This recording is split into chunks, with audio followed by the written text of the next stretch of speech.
Assalamualaikum warahmatullahi wabarakatuh. Di sini kelompok kami akan mempresentasikan hasil final project berupa aplikasi Fashion Story.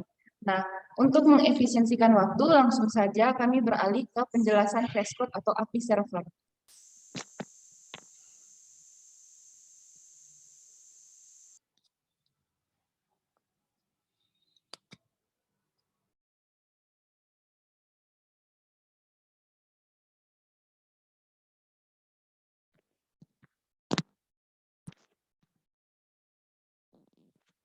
Untuk di sini, bagian sini kita ke line 17, kita jadikan development, dan ke line 23 kita masukkan link untuk API servernya.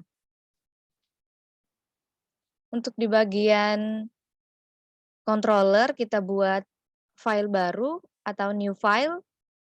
Kita namain saja dengan produk. Di sini adalah kode-kode untuk membuat ada show, ada delete ke atas.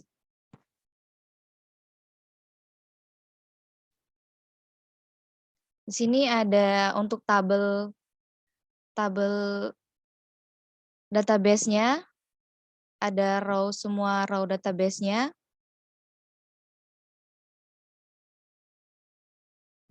Database. Ke bawah.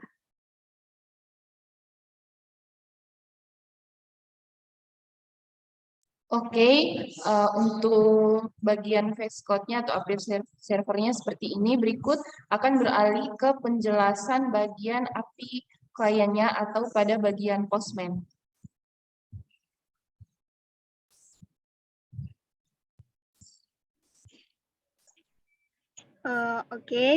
Di sini di bagian Postman-nya kita bisa memasuki URL-nya seperti di atas, dan di sini datanya udah terlihat.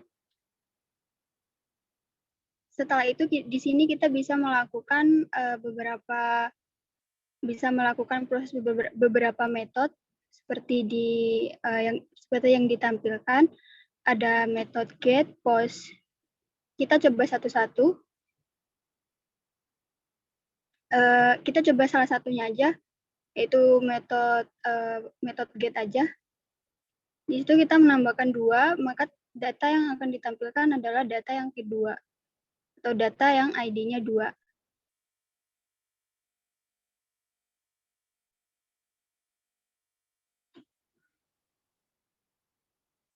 Oke. Dan di web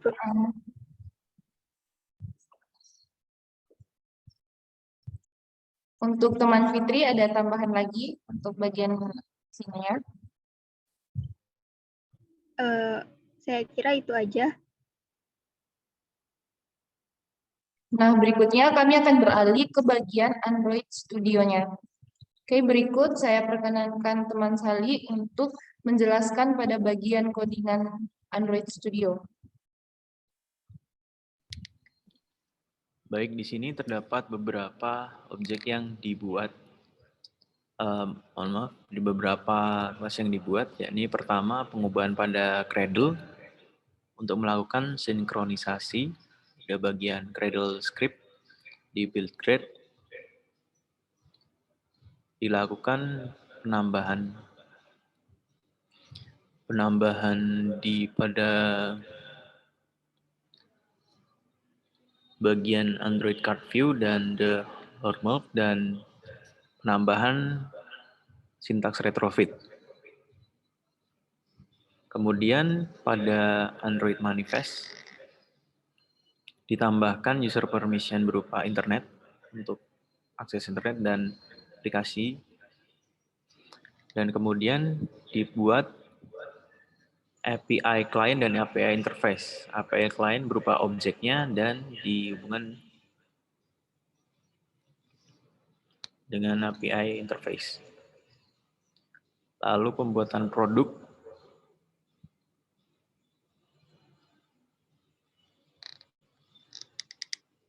Dan berikut merupakan contoh layout yang buat. dan pada menu activity dan splash screen. Dan yang terakhir pada main activity-nya ini dijalankan. Oke, langsung saja saya akan menjalankan atau meran aplikasi dari kelompok kami. Nah, tadi sudah dijelaskan bagian-bagian yang ada pada codingannya, dan berikut langsung saja saya akan merunning.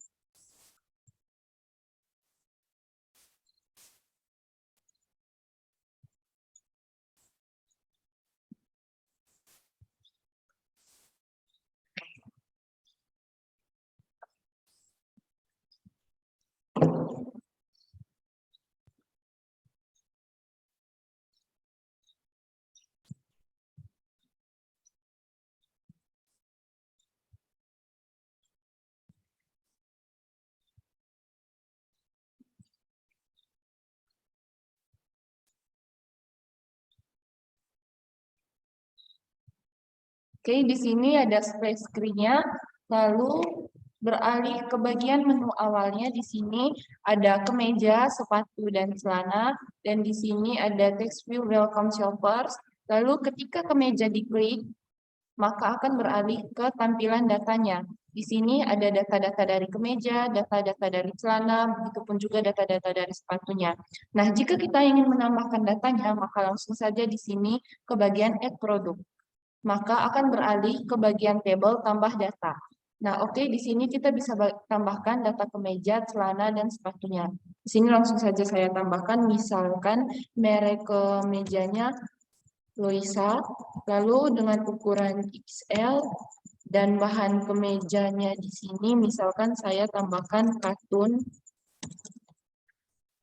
Lalu berikutnya ada merek celana di sini, misalkan Levi's.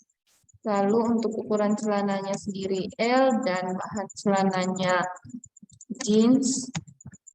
Lalu setelah itu ada merek sepatu, misalkan merek sepatunya di sini saya tambahkan saja, misalkan Ventela.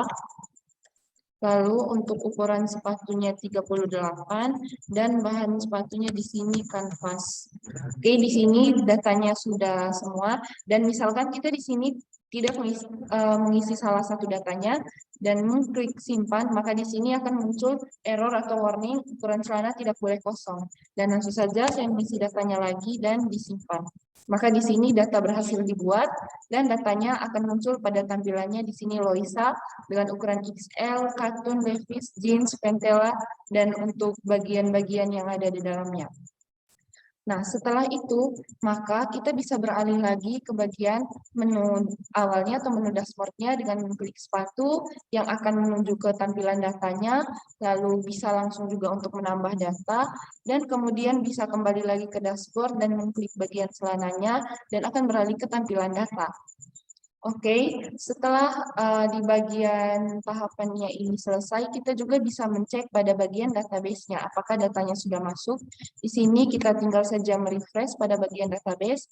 Nah, di sini ada ID 8 atau data ke-8 Loisa dengan bagian-bagiannya di sini.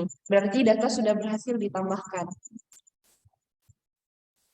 Oke, baik, saya langsung stop share saja. Nah, sekian presentasi final project dari kelompok kami. Bila ada kesalahan dalam penjelasan kami mohon maaf. Semoga video ini dapat bermanfaat. Terima kasih.